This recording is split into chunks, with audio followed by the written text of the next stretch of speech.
Fellow Falcoholics, what is up? Welcome to episode 341 of the Falcoholic Live. I'm your host, Kevin Knight of Falcoholic Kevin, joined by my co-host, Adnan Ikic, and our friend of the show, special guest, Joe Patrick at JAPatrick200. Joe's got his own podcast now as well, so, I like to think that he just enjoyed coming on this program so much. He had to start his own podcast because it was just so much fun. No, but Joe, welcome in. How are you doing today? Yeah, you got me hooked, Kevin. Yeah. You were the gateway drug for my podcasting habit. So thank you for that. No, the reality is I heard Mark Raimondi talking shit about me. No, I'm just kidding. Yeah, had to set the record straight. It's basically like the diss track version of a podcast. So yeah. No, I'm just kidding. What a time to come on after what happened at practice today. There's going to be, I know, a lot to talk about. So it's going to be a fun one. Absolutely. And as Joe said, we're going to get to all of that. Winners and losers from joint practices. Adnan Ikic was there as well today. Adnan, welcome in. How are you doing tonight? Doing well. It was nice to see Joe in person today and yesterday, as well as the other friend of the show, Mark Raimondi, and some of the other people in the media room. Was really nice to get down there. And yeah, very, very contentious today. Very, very emotional practice today, and it's fun. I think this is the first time the Falcons have had a team at Flowery Branch for joint practice since I don't even know when, exactly. It's been a very, very long time. But yeah, it was definitely a fun experience these couple days. Yeah, and they were still occasionally going out to other teams. Like last year, they went to Miami. But yeah, like you said, actually having a team come to Atlanta was a nice treat for fans and for you guys, I imagine. So we're going to be talking about those joint practices today, guys. Lots going on, lots to get to.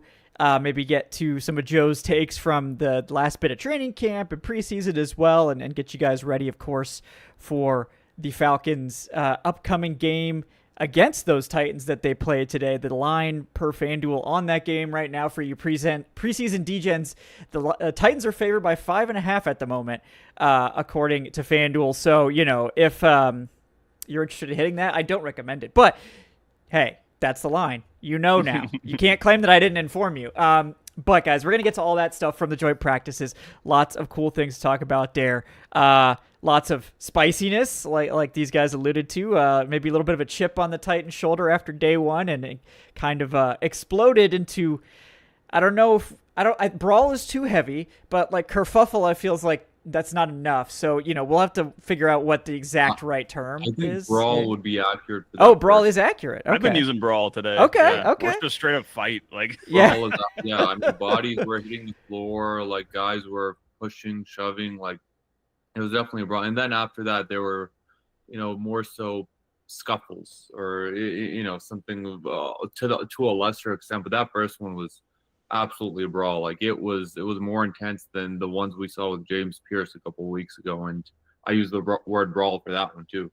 Yeah, well, intense stuff. We're gonna cover it in depth here. Adnan and Joe both at Flowery Branch over the last 2 days to bring you their takes on the Falcons actually getting to practice against another team for the first time in training camp, also the last time, but valuable information we can gather, even though the Titans, we're not expecting the Titans to be world beaters this year, but it is another NFL team that does have talent on it at a couple of spots in particular.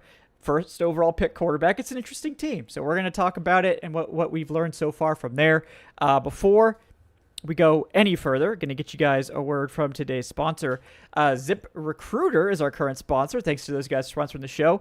And look, finding good candidates for your job openings, it's tough, right? It's like trying to find a needle in a haystack. There's so many applicants with so many different skills and qualifications. It's tough to narrow down exactly who the right candidate is for you and your job. But not with ZipRecruiter. ZipRecruiter's got the ability to get amazing candidates in front of you quickly. And right now, you could try it for free at ziprecruiter.com/audio.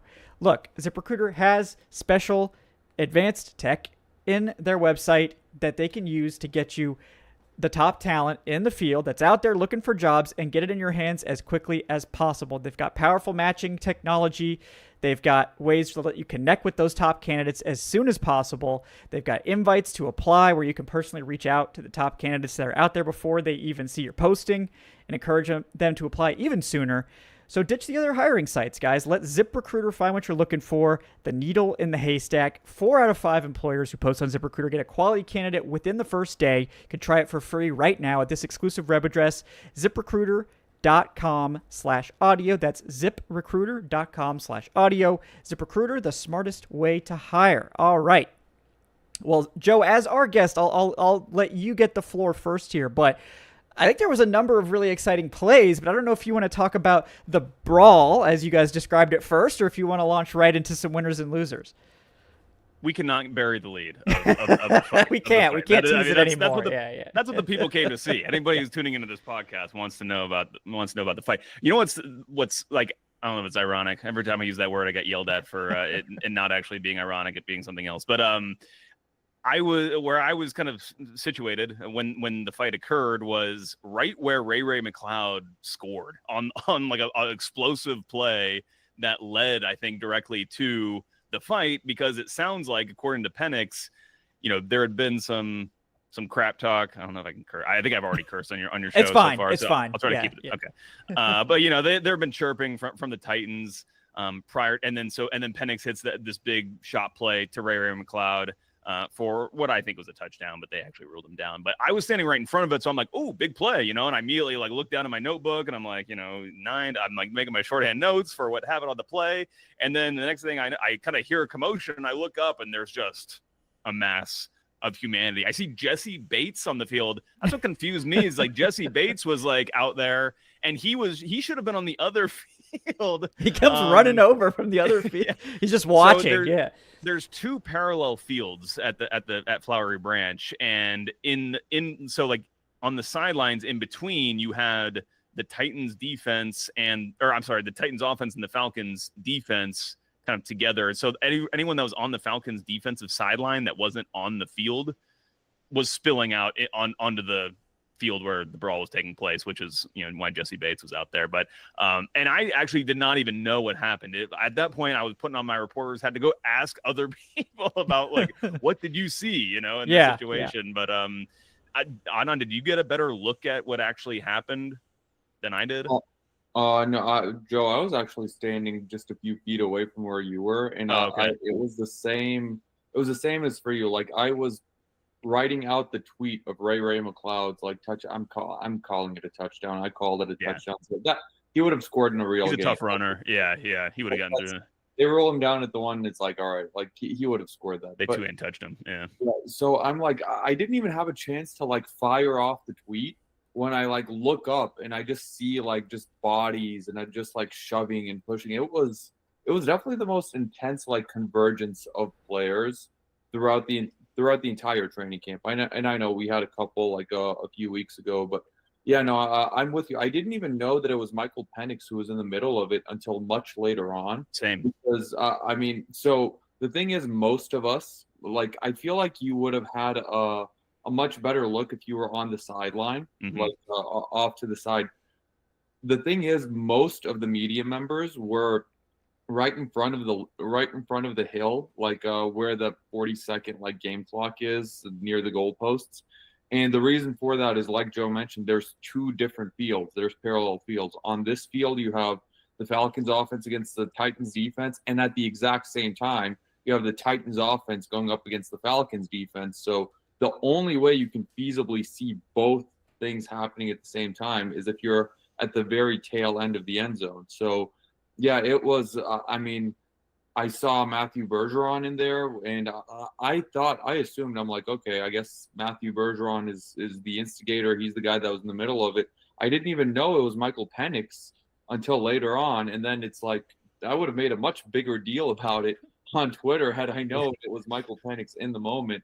And then we did get Michael Penix in the post-practice press conference sort of detailing his side of it a little bit, saying that it was, I guess he felt a little bit disrespected. He implied that some of the Titans players called him out by name. And look, obviously, if you're a Falcons fan, the last thing you want to hear is your starting quarterback in the middle at the bottom of a pile of just mini bodies going around. But, thankfully, all's well that ended well regarding nobody got hurt or anything. But, that was just sort of the powder keg the powder keg that like just set everything off. And then the rest of practice was just very, very contentious. Like 2 plays later, Caleb McGarry's helmet gets ripped off, and the offense and defense converge again. And at that point, I was like, "Damn, are they really gonna like?" They may call the practice. I thought it was I thought it was close at one point for them just saying, because it spread like a novel coronavirus or something, like an airborne disease. It was like all of a sudden there was like a fight happening on the other field because the guys who had come onto the one field and got involved, and then were putting the action on the other field and then taking it over there. Yeah, I saw a few, like just a handful of plays later, there was the 2 special teams units on the parallel field. They started getting into it as well. And I think it is it Henry Black, the Falcons safety? I think that's his name. He's the one that started that one. So I did get a good look at what was going on there. DeMarco Hellams, I think 1 or 2 plays earlier, gets pushed from behind and draws a flag. And by the way, the Titans committed so many flags today. Like it started before the first brawl happened.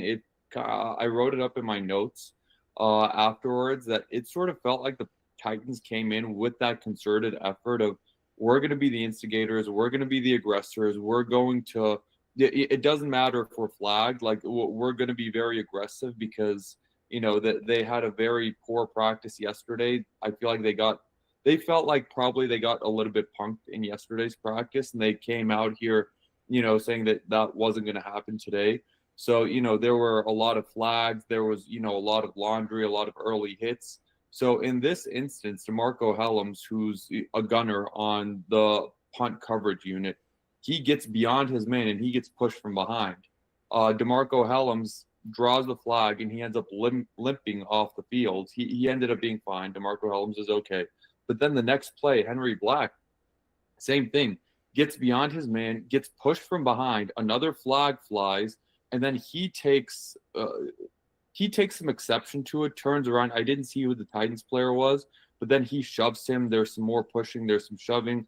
Black comes off the field with his helmet off, and it was just sort of, I don't know, from there, like the entire practice, it just felt like at one point or another on both teams, guys were just sort of getting those cheap shots in after each play. And it just, I was thinking to myself, like, okay, like there's going to be something else that happens. There wasn't, but yeah, it was these 2 teams did not like each other today.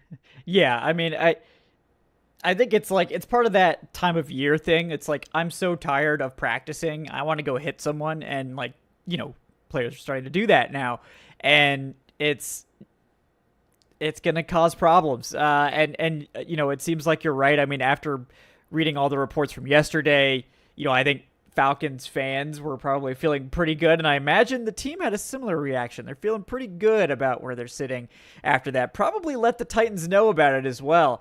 And I think the Titans were determined not to get punked again, more than likely, and maybe they did, maybe they didn't, but they were certainly not going to go out with a whimper, and I think it resulted in a very spicy practice. I think credit to the coaching staffs for managing to get it under control and not having to cancel practice. I think it could have easily gone the way you guys were suggesting, I mean, without a doubt. So big props to the coaching staffs for getting that under control, keeping it going as the Falcons managed to complete the practice, and I'm glad they did, because it sounded like there were some impressive plays late in today's practice that I would have been upset to have missed. But let's steer the conversation towards the quarterbacks, because I know any Titans fans that are here.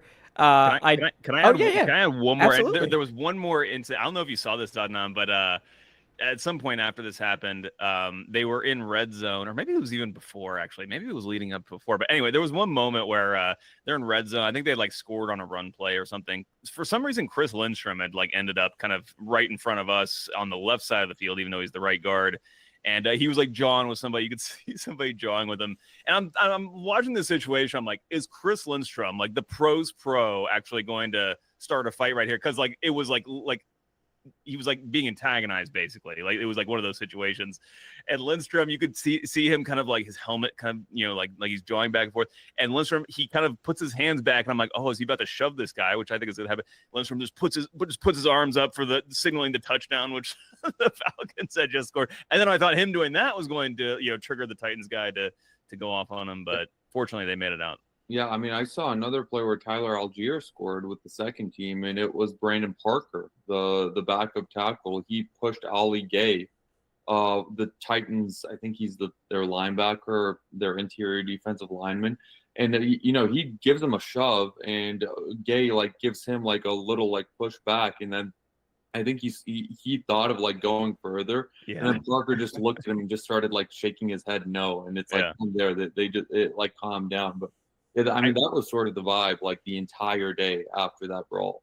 Yeah, and to the point that you guys are making, like, clearly, even before there were, you know, the Titans players would have seen film or any media reports or anything, like the way they were talking immediately after that practice, like you could tell that they were going to come out with some fire today, just, you know, saying like that was a bullshit practice that we just had, you know, et cetera. We didn't bring the energy. So I kind of went into today expecting to see something. And it's one of the reasons why when the big fight happened, I wasn't like that shocked. I kind of was like, oh yeah, there's a fight. It was big, you know, it was a big one. But it was like more shocking when I heard like Terry Fontenot. he got involved. Fontenot jumped in the pile. Protect his most valuable possession. Yeah. He's like, no, Penix, no. Yeah. Fontenot saw his job flashing before his eyes with like Penix in the middle of that like pile, and he's like, no, I have to save him. Yeah. Oh gosh, that just sounds incredible. I wish like we could have had like body cam footage of Terry Fontenot launching into the pile. That just like just for his like cred, like with the players. Like I feel like that he's gotten like lifted up a notch from jumping into a pile. And same thing with Penix. Like I'm really glad no one got hurt, and I certainly wouldn't want Penix to jump into any fights. But the fact that he did, I can't imagine that his fellow teammates will have any less respect for him after that. In fact, I think the opposite. So, well, yeah, exactly, Kevin. I was gonna say, like, I feel like for everything that happened in practice, I'm not trying to like discount all, you know, the reps and the things that these guys got on film and everything. But like my takeaway from today was like, regardless of whether you thought the Titans won the practice or the Falcons won the practice or however you thought about it, the most important takeaway from it was that it was like a bonding experience for this Falcons team. And sometimes you need that kind of thing going into a season, especially when you do have a new leader at quarterback who has not played that much in the NFL to this point. So I think like for that reason, it was like a lot of guys coming together, and like Matthew Bergeron and Ray McLeod were like, I just thought they were like retweeting me, kind of like backing up, like, because I was like putting out Penix's quotes and kind of like, you know, just like further supporting him in that sense, saying like, this is my quarterback, you know, all that stuff. So I think for that reason, it actually it was a good experience for this Falcons offense and team in general. Yeah, that's good. And you know, I think Penix, it feels like Penix doesn't have to prove anything. Like it seems like he's kind of just carried the respect going into this offseason, but it doesn't hurt. You know, it doesn't hurt to have that in the trenches moment. You know, to sort of build the rapport with the rest of the team. And I also think, you know, Penix benefits from, he's just not that type of quarterback where he's like, oh yeah, I'm just the best there is, and you guys are going to have to get on my level. He's just not that type of personality either. So I think he just commands, he's the type that leads from sort of within. Like he's not like, I'm the best, now follow me because I'm the best. He's just like, nah, like, let's do this. You know, sort of like quiet confidence, I think is kind of how you feel about Penix. Yeah, and I was thinking about, I'm sure you guys saw the mic'd up that they had for him, and that was during the competitive scrimmage that they had last week, was the day that he was mic'd up for that. And like there was the one kind of highlight play that he had to Ray McLeod that, you know, was making the rounds on Twitter, and you know, just a beautiful throw, incredible. But he said like he was mic'd up and they show him making that throw, and he said, I don't miss JP. And he's talking to, you can tell he's talking to James Pierce, because you could see on the play, James Pierce was near him. And so like, as he's trotting down, he's like, you know, just telling him, you know, he's like telling him how it is, which is like, that's the kind of confidence that Penix has. He's not going to kind of be this guy who's trying to show it to anybody on the outside, but I do think that he has that, just that like fiery spirit. And he's going to say what he feels like he wants to say when he's on the field, which is great. No, I appreciate that. And, beyond his camaraderie, and team building today, and over the last 2 days, I know, today, so, kind of a similar drumbeat I think has emerged throughout all of training camp, which is that Penix is less comfortable in the short game and the red zone work, but just is constantly dropping the most beautiful bombs, like over and over and over again. And to me, that's not shocking, but it sounds like that has carried over. And I'll give you a chance here. What do you think about Penix's performance in the joint practice now working against some different competition? Does that trend still continuing? And how do you feel about Penix after 2 days against the Titans? I mean, yesterday I think was a lot better day for Penix than today was. I clocked him I keep track of the 11-on-11s. I did not include the 7-on-7s because 7-on-7 isn't, there's no pressure coming at you. So I just sort of left that off of my Penix completion percentage. But yesterday in 11s, he went 13 of 17. He had that beautiful deep shot to Casey Washington, which I think was his best throw of both days so far. And then today I had him at 8 of 15 with a lot of those struggles today when it came to, I think he was 1 for 4 in the 11-on-11 red zone portion.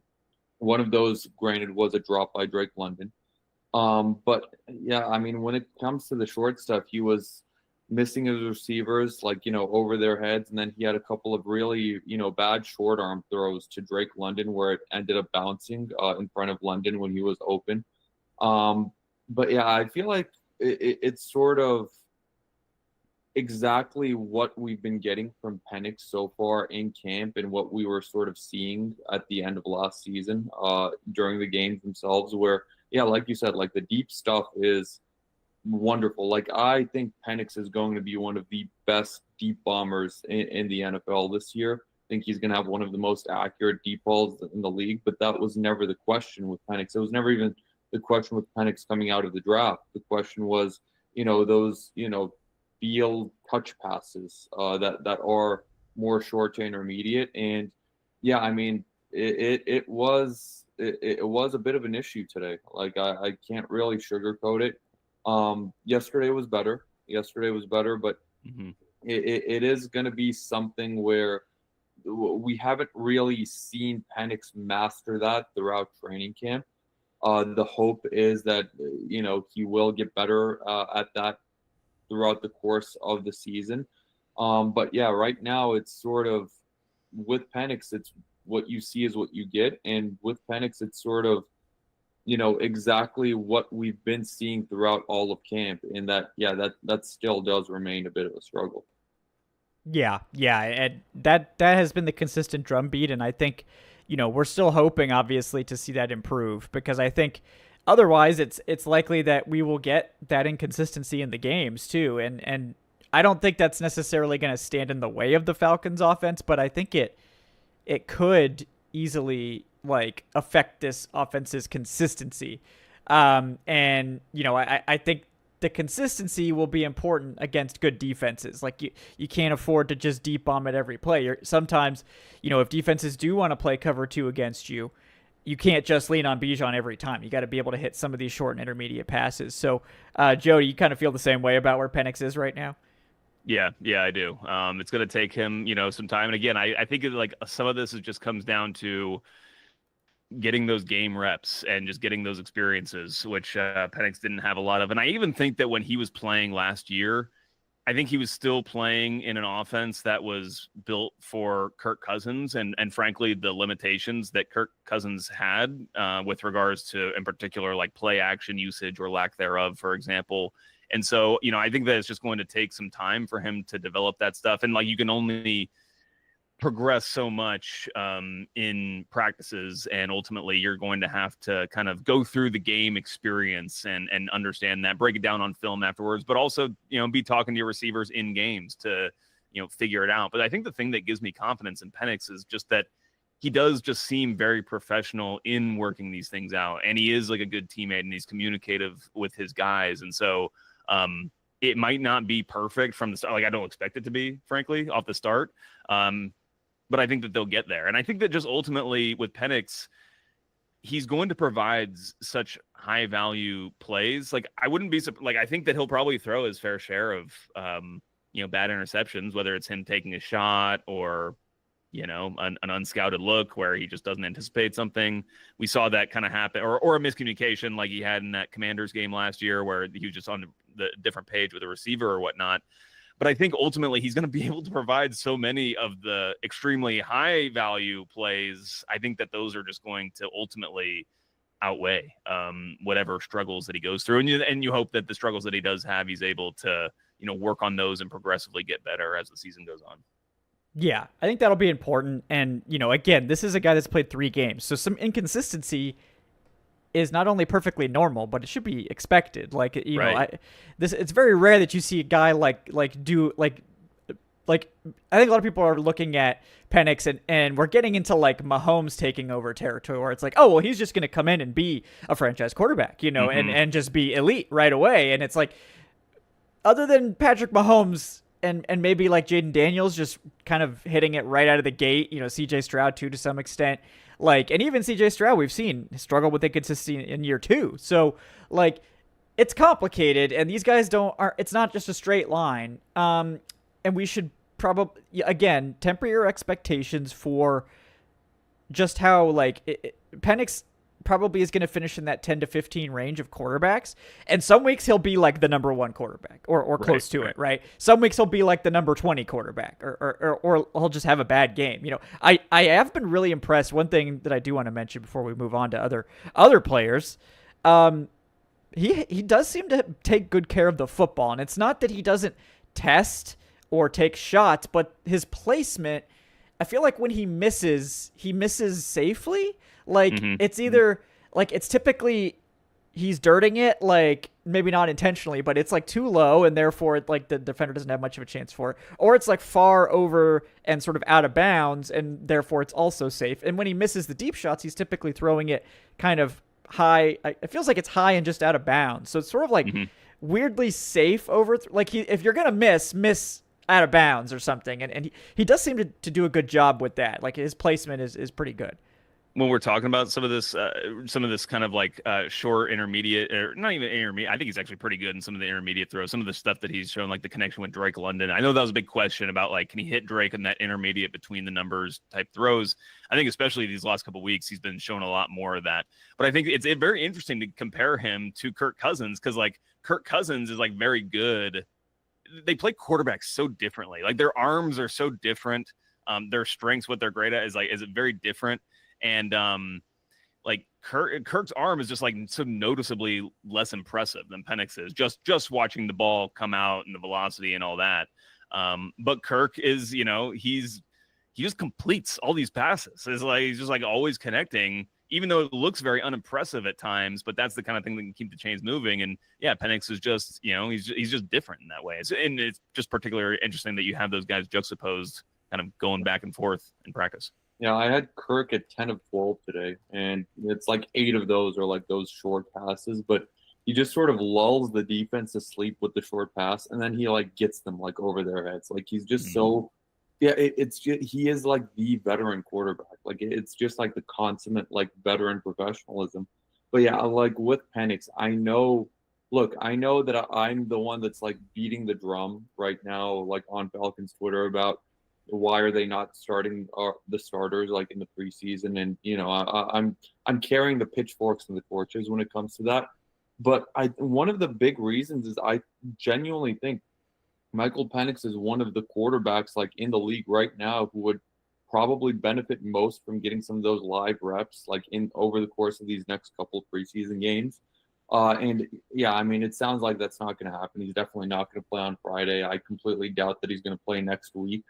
But yeah, it is something where that sort of adds that layer of frustration. But just to add to that point that you were making about fan expectations, it's sort of just seeing Pat Mahomes do what he did in that year 2 after sitting out year 1, seeing what Jaden Daniels did last year. That sort of made these unrealistic expectations from, just in general NFL fans. And it's sort of the same phenomenon that we saw when Matt Ryan came in 2008 and Joe Flacco, and they lit the world on fire in 2008. And from there, they did such a disservice to so many rookie quarterbacks over the next decade, where it was just expected that everyone would just do that right from the get-go. I feel like it's the same phenomenon where a lot of people saw what those two guys did, and now it's like, okay, well, why can't we have that? Why can't that happen? And it's just like, that's just so special. Like what Jaden Daniels did last year is so special, and it's so rare. And it's sort of a disservice to some of these guys where the fan base is sort of like expect that from them. Like Cam Ward also, like just to add to the Titans conversation, he's being looked at as a savior by some Titans fans from what I'm seeing. Like there was that video of him, I guess hyping up hyping up his team after the practice yesterday. I saw a Titans fan put that next to a photo of Jesus talking to the disciple. And it's like, what are we doing amazing. here? That's amazing. I love that. Yeah, Well, I mean, it's getting a little out of control. Maybe. I think one of the reasons though that there is this expectation about Penix and that he is going to do things straight away is because the Falcons have put him in a position where he's starting over Kirk Cousins. Like he's starting over $100 million quarterback that they signed. So, and they've been obviously touting him. And again, it's not that I think he's going to be bad. I have faith that Michael Penix is going to, reward the Falcons for some of the bold decisions they made in terms of getting him to this spot right now. But I think that they, they're putting their chips behind him, and there's a lot of jobs on the line. There's a lot of jobs on the line that are reliant on Penix doing well this season. Yeah. Yeah, and I do think he'll do well. Like on the whole, I think we'll come away very happy this season, but I think people need to buckle up for some hills and valleys in between. Mm-hmm. I think there's going to be some exciting and infuriating times with Michael Penix. But that's just young quarterback play, and he's an exceptional talent, and I think I don't think we're going to have a lot of questions at the end of this year. I think we'll be talking more about what can he, improve on and what can we expect going into year 3, but not necessarily. I don't think we're going to be doubting the decision to start Penix over Kirk. We did have a question from Alex Foster with the $5. Thank you so much, Alex. Says, potentially dumb question. That's okay, Alex. He says, with Penix, do you guys think we'll see any more trick plays than we saw with Kirk Cousins? I mean, probably, just because I feel like Kirk Cousins' complete lack of mobility made like any trick play very, very dicey. I don't think they're going to use Penix as like a runner or a receiver or anything other than maybe just complete like bag of tricks once a year type stuff. But I do think things like flea flickers or whatever, like Penix has the mobility that he could actually like execute that. I think asking Kirk to be able to move that much was not a good idea last year. So I do think marginally more trick plays. Like maybe instead of, 1% trick plays, maybe we get 2% now or something. But it won't be like a huge change, I don't think. It's funny because I can't even remember really last year them doing anything like that, which is maybe it was, I think, a relief for many Falcons fans coming off of the Arthur Smith era where he like rubbed his hands together designing some trick plays that he was going to use that week. So I think Falcons fans were generally happy with the lack of trick plays, but I think with Penix, there's just more on the table, obviously. They wouldn't even do a play action bootleg with Kirk Cousins. Right. That's a trick play. We can't have those. You're tricking the defense. That's not allowed. That's unsportsmanlike. I agree. We might see a marginal uptick, but we'll definitely see an uptick in actual like play action and rollouts. Yeah, I was going to say for that. Sure. They've definitely been showing that a lot more than they did last year so far. Yeah, that stuff. 2 running back sets, Bijan playing receiver. All that stuff gonna be a thing. How much of a thing? I don't know, but yeah. That may have been their biggest trick play last year was when they were running fullback trap with Tyler Algier. That may have been the biggest trick play they ran. Yep. Yeah, they've been just, there's a football game that I love. It's not, the usual. It's called Football Coach College Dynasty, but in the off season you can like train players in like specific things, like attempt to train them. And like, for me, it's like, I just need a fullback, so I got to take my power back type guys, and every offseason they're getting run blocking. They're getting all their points pumped into run blocking, and we're doing this thing. So that's what the Falcons are doing right now with Tyler Algier. They're pumping those development points right into run blocking for those few fullback plays a year that we're going to see out of Tyler Algier. But yeah, I just Penix's mobility in general will open up a lot of options that they just didn't have with Kirk Cousins. And that will be helpful. Trust me. The play action in particular, it's going to be just much smoother and just a better experience for the viewer and for the team. But yeah, I mean, let's talk about Cam Ward a little bit. I did have today, I recorded with Chris Belcher from Believe in Titans to get sort of his take on the joint practices earlier. That'll be out Thursday night for those of you wanting to get some Titans intel and perspective. And for the record, he agreed with pretty much all of our takes. Like, he's not out here. He's not posting, pictures of Cam Ward next to Jesus or anything. That's not, I don't think he's on that level there. But I'm curious what you guys thought about the number one overall pick that no one seems to talk about. I feel like he's the least talked about first overall pick in a generation. But yeah, I mean, what did you see? I mean, it seems like the connection with Calvin Ridley is strong. So there's that. Yeah, he was finding Calvin today, and Calvin had a great day. Cam Ward generally had a much better day today than he did yesterday, which I would describe as, like, honestly, I don't want to like be too overboard, but like I thought he was like pretty atrocious on Tuesday. Like just putting the ball in harm's way all the time. It felt like, unless it was like some underneath pass, like to the flats or something, it felt like anytime he was pushing the ball downfield, it was like Falcons players had their hands on the ball. That's just how it felt to me. And today it felt like he was just taking what was given to him a lot more, and then was able to, take some times to hit and go for some deep shots. Not all of them were connecting. And I should say that even when I thought he was atrocious, it's like, it was more the decision making and stuff. Like, you could still see like arm talent there for sure. Like you could see tools, absolutely, and why he would be, such a highly coveted draft pick. Just a learning experience for him, and one that, you should be expecting if you have a brand new rookie quarterback. And so I wasn't really surprised necessarily that he was like that. I was actually pretty impressed with what he showed today, just coming back off of that, honestly. Yeah, no, I'm definitely with you. Like, yesterday was really, like, the Falcons defense completely got the better of the Titans first team offense. Like, there were guys in the backfield consistently.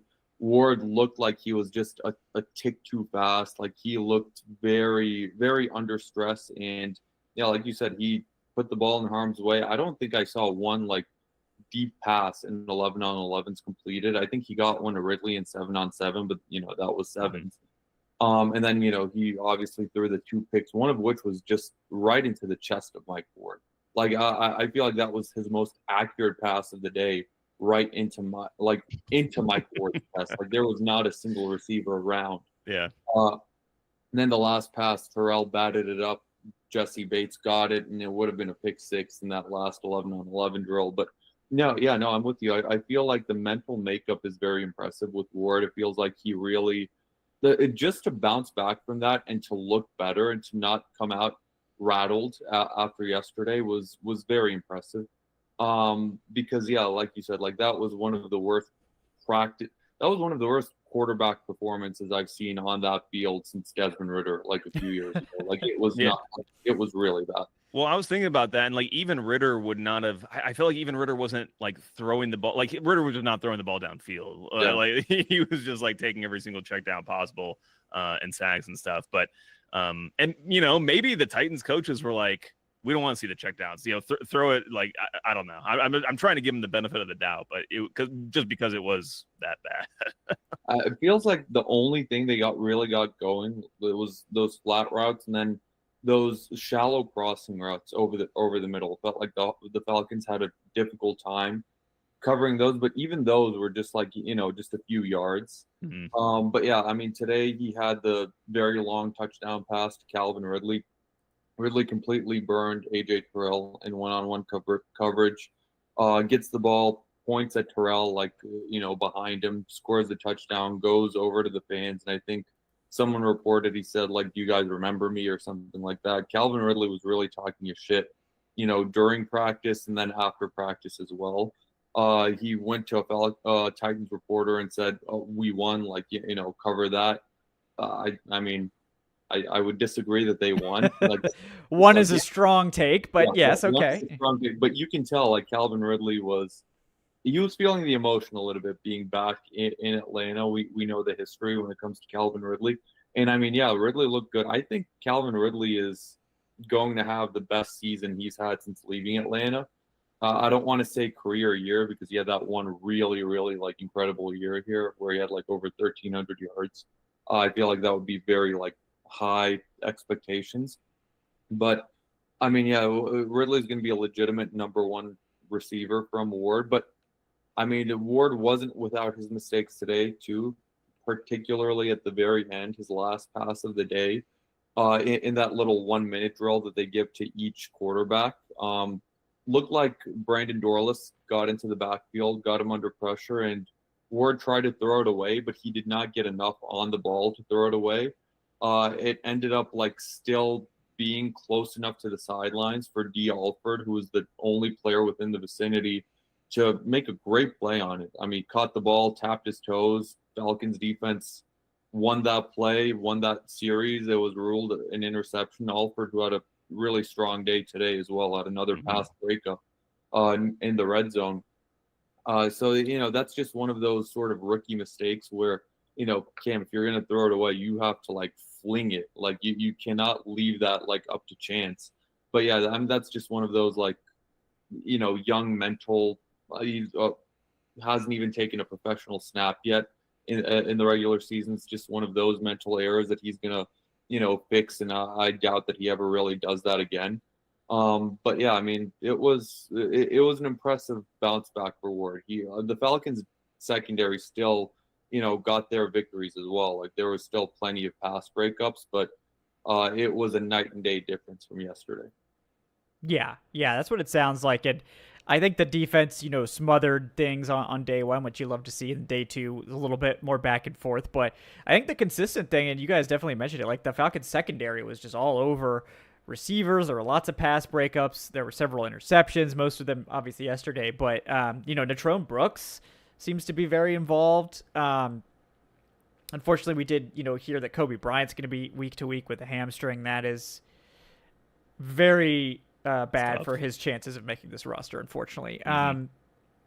But, we'll have to see how that develops. But yeah, I mean, the secondary as a whole, the pass rush was firing. How do you feel about this defense now that you've gotten to see them against a real opponent? Yeah, I was gonna say it's so much more satisfying to see the secondary like playing more press coverage and like getting physical with these guys and just like being more like plaster style defenders as opposed to this like kind of off coverage matchup after 10 yards and kind of do that thing. To me it just seems like the better way to go about it, and especially if you are relying on your pass rush to get home. I think that it's like a very complementary kind of style that they have going with the secondary in tandem with what they're trying to do with the pass rush. So for that reason it's great. And I think that for Jesse Bates, I think that, like, for example, he can really take advantage in a way like we saw under Ryan Nielsen's defense, where you get quarterbacks sped up a little bit, or you don't give them as clear decisions of where they can go with the football if they feel like they're under pressure, and he can suddenly jump a zone, and make a game-changing play, which he like maybe help the Falcons. Obviously some of his plays have helped the Falcons win, but I think that some of his plays have like turned the tides of games where they were going to lose, like against the Saints, for example, a couple years ago. And he has that pick six that completely turns that game around and keeps the playoff hopes alive at that point. So I think that, I think it's a defense that has the chance to get gashed from time to time, especially in the run game. I feel like with just like the attack style, what they're doing with the defensive line, kind of shooting gaps and being penetrative. and how that kind of leaves, your linebackers in a dicey situation. One of your linebackers and Divine Diablo is not necessarily like a run stopper. So I think there are some question marks in that regard, but I think that the team is just much better set up to make plays and just kind of create a chaotic situation on the field that can lead to, sacks and turnovers and hopefully get the ball back to this offense, because that's ultimately what they need to do. Yeah, I think we saw that in the preseason game too, where like from a down-to-down basis, especially when the second team defense was out there against the Lions, pretty good like down-to-down against the run, but you saw like occasionally, and Hendon Hooker ripped off, obviously the Lions' best play like of the game on the ground, and like you can be a little bit vulnerable, particularly when you're doing those stunts and you're aggressively shooting upfield to those big runs. Part of me wonders if we will see a more traditional nose tackle added at final cuts to kind of give them just that extra beef and like a two-gapping presence if they do go up against teams that are just going to try to really pound the rock up the middle or take advantage of this like faster, smaller front that the Falcons want to deploy. But I think as a whole, it feels night and day from hearing about this defense going up against the Dolphins last year, where it was like, well, the Falcons offense has been pretty good against the Dolphins defense, but the Falcons defense is just getting punked like over and over again by Tua and this Dolphin. That's not the case this year. Obviously, I think the quality of the opponent and the Dolphins was better last year, but I don't know that defense would dominate anyone. Like, I don't know that you could have put them up against, the backup quarterback of the Browns last year and they wouldn't have, I don't know if they would have been dominating. So that's nice to hear. I'll never forget Bryce Young freaking just stunting on their ass with like throwing the touchdown, like turning around. like ridiculous. Like that defense was singularly the reason why Panthers fans have talked shit for the past 6 months. Yeah. Unfortunately, that scheme has left the building, Panthers fans. So you're not going to be able to get that anymore. Now, maybe the Panthers will still be good. I don't know. I guess we'll find out. But Adnan's definitely not thinking that they will be good. I think I said 7 wins. I think Adnan said 5. You got a Panthers win total? I'll split the difference and go 6. My take on the Panthers has been like they're gonna have 1 or 2 wins that nobody sees coming, like a big upset of wins. I haven't actually looked at their schedule or anything, but I don't expect them to be consistent. No. Don't speak that into existence. Look at that early season Falcons schedule, and the loss of the Panthers will be a complete disaster. Like the wheels could fall off very quickly if you don't win that game. No, I think FanDuel has the Panthers right now. Let me see. Over 6.5 is the current favorite for the Panthers, or under 7.5. So I think over 6.5 is the closest odds right now. So, I mean, I'd probably still go under, even though I think they could win 7 games, but I don't know. That's a tough one. That's a tough one. So I don't know how I feel about that. But another concern I have about this Falcons defense is kind of in tandem with the schedule, because they have this very early bye in week 5. So they're going to have a long stretch of games. And I just feel like it could get really kind of grueling toward the end of the season for this team. And we've already seen this team kind of be one that fades away and really is a much weaker version of themselves down the stretch. And I do wonder if you're using this attack style defense and you're not getting that penetration, like these guys are like, for whatever reason, they're feeling beat down, they're carrying some injuries or whatever, and they're just not as effective in doing what Jeff Holbrook has tasked for them to do. I think that they could, be vulnerable in those games, no matter, even if it's, a ostensibly weaker team that the Falcons would be expected to beat otherwise. Yeah, no, I think that's a good point. That's why I think they're really trying to. And like I always give props to Terry for this. I think he really tries to build quality depth, and I think he wants you to be good at something, right? Like if we can't find like a good like defensive backup, like if there may be if all we have are mediocre defensive players to back us up at linebacker, then I'm signing the best special teamer that I can find that's also a mediocre defender. Like I think there's a concerted effort to kind of build around the margins, and I think we haven't necessarily seen that pay off for this team because the like starting talent wasn't there, or the schematic stuff was not there. So it didn't really, result in playoffs when it wouldn't have otherwise. But I think now that this team might be pushing into that 10-win range, maybe we'll start to see some of that depth actually pay off and result in some some marginal gains that will push this team into the playoffs instead of pushing them to 9 wins or something. You know, I think we're hoping to get past that 9-win mark this year. We got Corey. What's up, Corey? The $5. Thank you, man. Says, are the Falcons finally using an Algier and Bijan backfield where Bijan motions out to create mismatches? If you use Bijan strictly as a running back, you aren't fully utilizing him. He's an offensive weapon, not just a running back. Yes, I don't know if you missed we had like a brief note on that earlier, Corey, but the Falcons are absolutely using 2 running back sets, and they're also deploying Bijan out wide sometimes or in the slot or whatever. Like they like to motion him out. They were doing that a lot in the early days of training camp. I don't know how much of like a thing that will be in terms of like actual offense. I know that in camp they're trying out all kinds of stuff.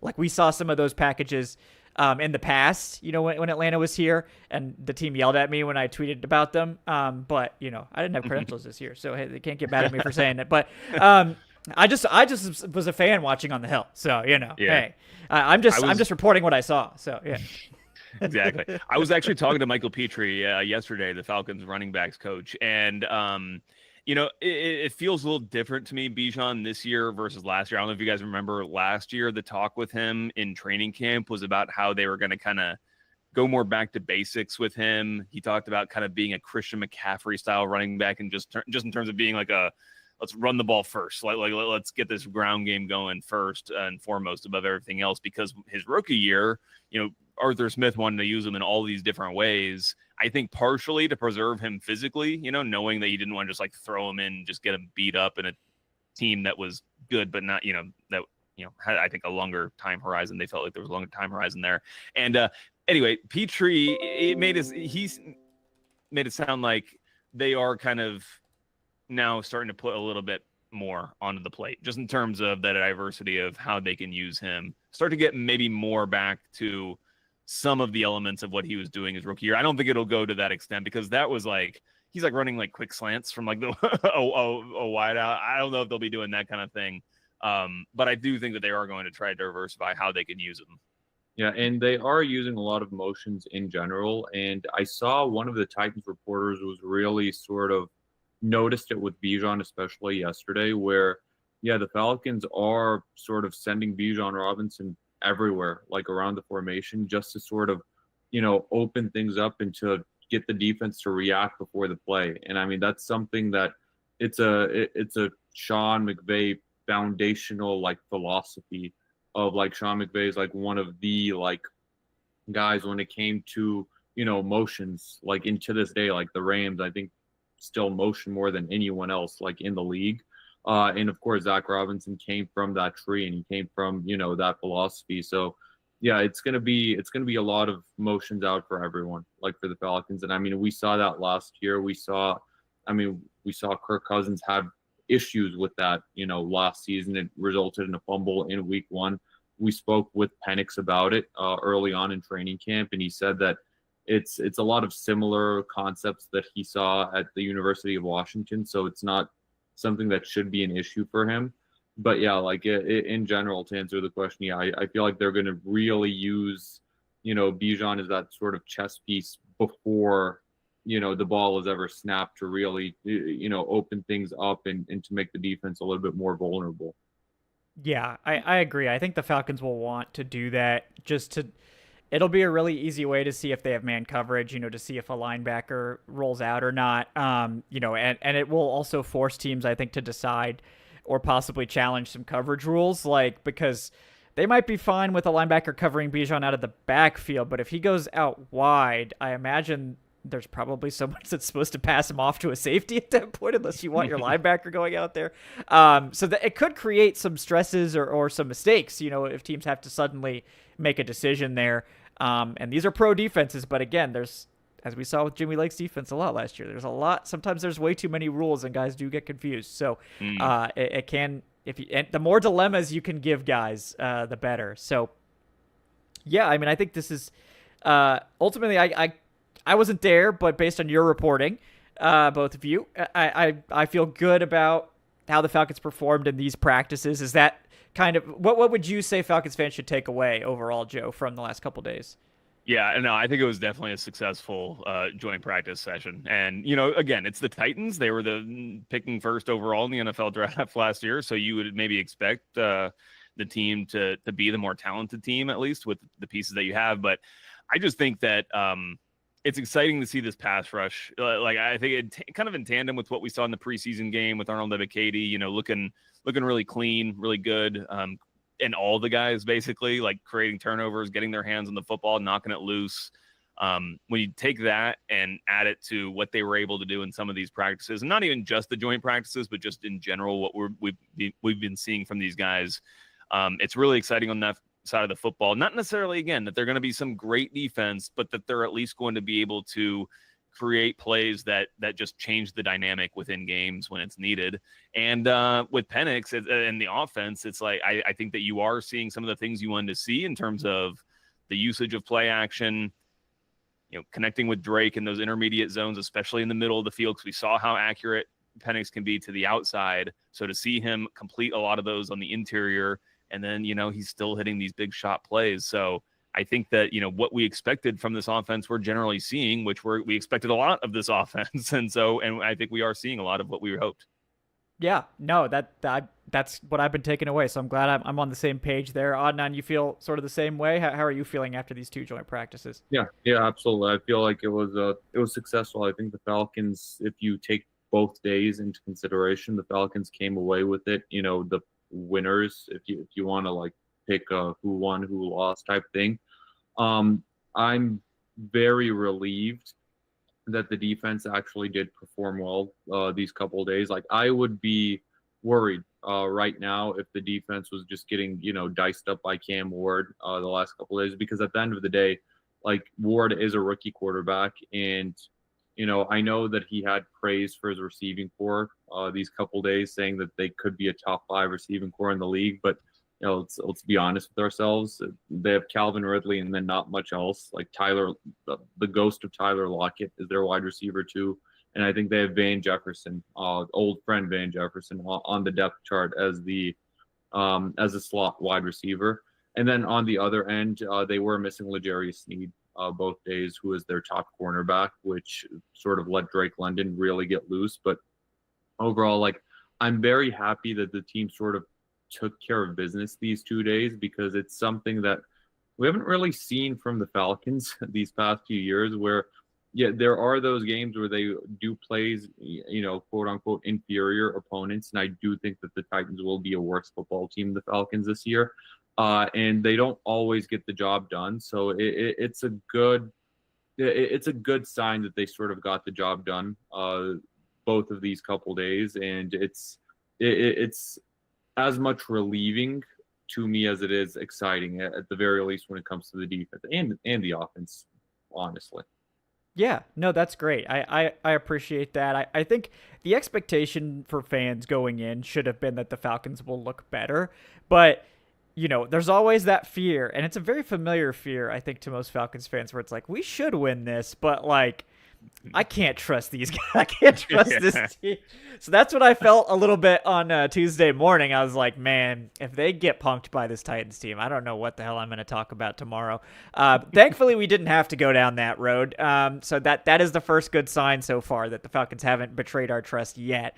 Don't worry, there's still plenty of time, but I am feeling good about this team. These joint practices have continued the good vibes. I also think Titans fans, like, for all three of you that might be watching this show, maybe more Titans fans will watch the next episode, but I think like the bounce back from Cam Ward today was really good to see. That's really important. He's gonna have struggles, like for the same stuff we're saying about Penix, where he's only played 3 games. Everyone's talking about Penix like he's a veteran versus Cam Ward, who's literally only played 3 less games than him so far.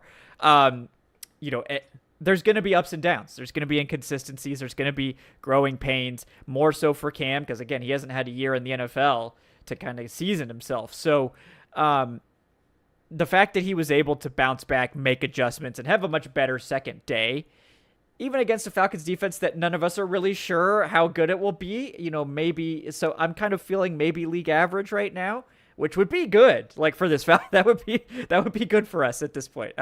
But I feel encouraged, and I think Titans fans should be, you don't have to be like happy that like you didn't win the practices. I'm not saying that, but I do think you should be encouraged by the bounce back and the steps taken by your young quarterback to get the first couple days going. So that's my outreach to Titans fans here. If any of you did join, shout out yourselves in the chat. We love everybody. Everybody's welcome here except Saints fans. Sorry. I mean, you could tune in, just don't say anything. And then we won't have any problems.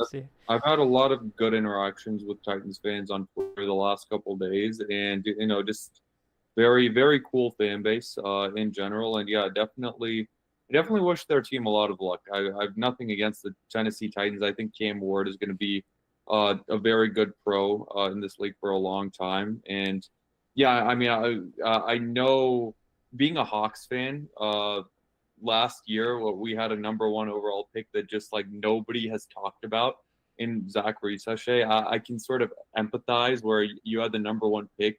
It's a quarterback, like a number 1 quarterback, and just like nobody sort of like cares in the national media. And it's like, you're sort of thinking, what'll it take to like get some of this like respect? But yeah, I mean, I think Cam Ward is going to be, I think he'll be a very good player at this league for a long time to come. Yeah, I agree. I have a little affinity for the Titans. I used to live in the Nashville area, so it was kind of funny. Like the first day, I think there was some angry Titans I was at least seeing in my mentions on Twitter, just because like honestly they were having a bad day and like, they didn't want to hear it. But I think that they were much more appreciative of some of the things today about Cam Ward, and also I think we can commiserate that. In my opinion, it's like 2 of the worst uniforms in football. So yeah, the classic Titans uniforms, especially those Oilers jerseys. Oh my god, really love those. So yeah, and I also have an affinity. I feel like everybody's got like. I have an affinity for the Titans. The first jersey was bought for me by my grandparents who lived in like south of Nashville, about an hour. It was Steve McNair jersey. So I had a Steve McNair jersey. That was the first jersey I had, little, youth size Steve McNair jersey. Never really like became a huge fan, but I always had like that, sort of, oh yeah, I don't mind the Titans. I hope for good things for them. And it seems like there is this like weird connection between the teams too. Like you mentioned Van Jefferson. I figured this out today when I was looking through pictures for some of these articles, like headers. The last time these two teams played, Van Jefferson was on the Falcons and was playing in that game as one of the Falcons' starting receivers, unfortunately. So that was the Jonnu Smith throw from like the 5-yard line game. Yep. I believe I also saw pictures of both Desmond Ridder and Taylor Heineke playing in that game, which is a reminder of some dark times. That's for sure. Oh my goodness. Yeah. Quarterback switch. That game extended Will Levis's career by like a full year. Yeah. They were like, okay, I guess based off of this one game, we can let you start next year. They got some deep PIs. Yeah. Yeah, that was real. That was tough. That was tough to remember, but hopefully better times ahead for both teams. That's what we're hoping for here. Got one last question from Corey with another $5. Thank you, Corey, man. Appreciate you. Says, what are we doing in short yardage formations? The lack of a traditional fullback concerns me, as it should. This is a pro fullback program. But they're not going to use a fullback. I mean, maybe they'll do some things with Algier, like occasionally, but I feel like they'll use him more for like misdirection than actual blocking. I think if they're like actually going like heavy to try to run, they'll try to do it at a 12 would be my guess, or they'll just do more spread type looks where they spread their, they do the receivers out, they use one tight end and they run out of 11. If you force teams to play nickel against you, it can make your run game, it can make it tough to stop because teams have to consider going heavier against nickel and that, it puts you in a disadvantage against the pass, usually, unless you got great safeties or a really good nickel. So, we'll see how they end up doing it. Obviously, if you want to run the best, they'll probably be deploying Charlie Werner more in those particular 11 looks. But maybe we'll see some 11 quote unquote looks with Kyle Pitts and Charlie Werner this year. That's my hope. Where we got Pitts maybe acting like a receiver, like a slot, instead of actually being attached. So you could still call it 11, but it's really it's 12. But yeah. Shout out to the fullback position. They're very much a dying breed everywhere outside of San Francisco, apparently. But yeah, I mean, Obi Mihaly, former Falcons great fullback, was at practice today. Taking it all in, covering And then like I remember after the game, Joe, I don't know if you were like there listening to the conversation, but he was like talking about his experiences, like in this facility, and I think it was it like 2013, 14. He was talking about when he was having a conversation with Thomas Dimitrov at that time, and where Dimitrov was like, "Yeah, look, you're the best fullback in the league, but you're the highest paid fullback in the league, and we sort of want to like and you're hurt, and we sort of want to like go a different direction." And Ovi's like, "Oh yeah, that's no problem. I'll take league minimum, like I'll take 800-900K." And he's like, "Oh well, we're actually going with Brady Ewing." Brady Ewing. Yeah. Yep. And Ovi's like, "Yeah, and Brady Ewing never like touched the field, like Yeah. he never got a single snap." But yeah, that was definitely a Thomas Dimitrov special. I think they literally drafted. Pretty sure Brady they Ewing. drafted Brady. Yeah, I was like, Yeah, wow. Like, yeah. I mean, if you're gonna draft a fullback, he better be like elite. And unfortunately, He never got a single like snap in the regular season. Yeah, and Ovi asked a question in the press conference with Raheem in the morning, and it's something about like 2-a-days and like getting prepared for the season, not having preseason or whatnot. And I was cracking up. Raheem called him a walking concussion, which I don't know meaning he had a concussion or he was delivering the concussions. Maybe both. I don't know. Maybe both. Yeah, unfortunately. I mean, fullbacks, man, that's one of the roughest spots that there is. Ovi looks great. Ovi looks amazing. Yeah. He looks like he could get out there and play right now if they need. I believe it. Honestly. Yeah, and this is still developing, but I believe we're working on a crossover show with Ovi and Michael Turner that we're gonna do once a month here. So nice. That's in the works. We'll see if we can iron it out and get that going. But we're hoping to do that maybe week 1 or following week 1 for the first episode. So I know we've had a couple missed connections with Michael Turner, but we're working on it, getting Michael and Ovi on here. And I think we'll have it at some point this season. We'll have those guys on, hopefully on a more regular basis going forward. But yeah, Joe, thank you so much, guys. He's Joe Patrick at JAPatrick200. Joe, tell them about your new show and where they can find your stuff. Yeah, it's called Joe Patrick on Football. I didn't come up with the name. Pass is legal, so that's the joke. But yeah, you can find it just wherever you get your podcast, pretty much. And if you want to watch it like on YouTube or whatever, it's on 92.9 The Game's YouTube channel. So just go there, check it out. Absolutely, yeah. I mean, I guess we could have said, Joe Patrick discusses bird team who plays football, but that seems a little wordy, so maybe just cut that out and just put the football, but yeah, I understand the legal issues here. Someone who also had to change their podcast name, so shout out to the Falcoholic Live though, still got that going. But yes, Adnan, thank you for joining us as well, guys. He's at Say Which Way. I know that was today was your last day at camp, Adnan, but we salute you for all your coverage. Let the people know what else you're working on, where they can find your stuff. Yeah, you can find everything I do on thefalcoholic.com, the one-stop shop. Both of my news, reactions, observation articles from yesterday and today are currently on the website. You can follow me on Twitter at SayWhичWay, which is where I fired off like 50 tweets today, just like, talking about like, each individual play. But yeah, that probably won't be a thing until next year during training camp again. But yeah, I'm on Twitter there, either way, for my Falcons takes and for my, visceral anger at the starters never playing the preseason. Yes. I know Joe's celebrating, hopefully, the death of preseason, so we can just so we don't have to have the angry takes about guys playing or not playing in preseason. So I thought like Raheem today was like, yeah, I want more joint practices. He's like, I would do more joint practice. It made me think like, yeah, just like get rid of preseason and just do all joint practices. You could still do it like every and week, broadcast them so we can all watch, and then we just have that instead. Just do Friday night lights at the stadium or something. Do you think they would ever just be like, let's just do preseason games, but let's like put the red jersey on the quarterbacks, and maybe that entices more starting quarterbacks to get out on the field.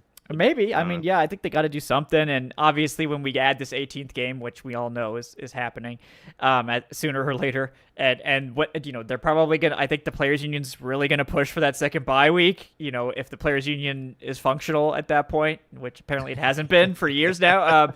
So, all of that stuff notwithstanding, that's 2 weeks now that are getting taken out. So it's like, are we pushing the Super Bowl back? Are we getting rid of the Pro Bowl week, or are we getting rid of the preseason? Because that's kind of the conversation we're having. So yeah, I'm curious to see how they end up handling it, but it'll be interesting to follow, because I know for a fact we're getting 18 games. There's no way they can't resist, and then sooner or later it'll be 19, and then it'll be 20, and who knows how long it's gonna go. But they see the money that's coming in from that like 17th week versus 16 before, and let's be honest, the owners in the NFL get whatever they want, sort of whenever they want it, and yeah, they'll get 18. I'm sure in our lifetimes, it'll probably get up to 20 eventually. Yeah, that seems like a round number to stop at if you're going to stop, but maybe they won't ever stop. Who knows? No. Yeah, I don't know about even that. Even a round number wouldn't stop you. Yeah. Then it's like we have, like half of those are like minor league games, and then we start having, minor and major league splits and all this, and there'll be an all-star break, and we'll have a week of just like random games. Yeah, who knows? There'll be any limit. There won't be any limit, I guess. Yeah, they just see the bags of money, just like in front of them whenever they're having those discussions. Yeah. All the players get an extra game check. So, I mean, I understand those guys wanting that extra check. If that's a lot of money, it's a big deal. Players are making double the money they made a decade ago, which is crazy. Because I work with some former NFL players. I'm just like, damn, like the player who's just as good as you are now is making twice as much as you. It's just crazy. Yeah. So I'm sure they love having that conversation too. Well, I don't actually say that. I more just think it in my head. Go straight up to him and be like, man, that must suck for you, doesn't it? Man, don't you wish you were playing today's era, huh? Oh yeah, no, Joe's too much of a professional to do that. He those takes are confined to this show, and maybe your best friend players that you talk to a couple times, but yeah, good stuff, guys. Appreciate everyone hanging out with us tonight. Like, subscribe, all that good stuff. And yeah, if you want to get in on the Falcoholic fantasy leagues, those are filling up right now. You still got time, though. We're going to keep those open for about another week or so, and then close those. We have plenty of time to draft before the season starts. Sign up at patreon.com/falcoholiclive, or you can join the YouTube channel memberships as well. Make sure you fill out the form. If you're a patron and you haven't filled out the form yet and you want to play, even if you played last year, please fill out the form. Helps us figure out who exactly is still here, so we can make sure that the teams are actually being run by people. So yeah, hit it up. Like, subscribe, leave that 5-star review in your podcast platform of choice. Like I said, we'll have another bonus episode for you Thursday, coming out tomorrow night. My show with Chris Belcher from Believe in Titans, talking about sort of the Titans' perspective on things, getting their takes, and then previewing that preseason game a little bit as well. And then we will be attempting a preseason watch party on Friday, assuming my hotel can support it.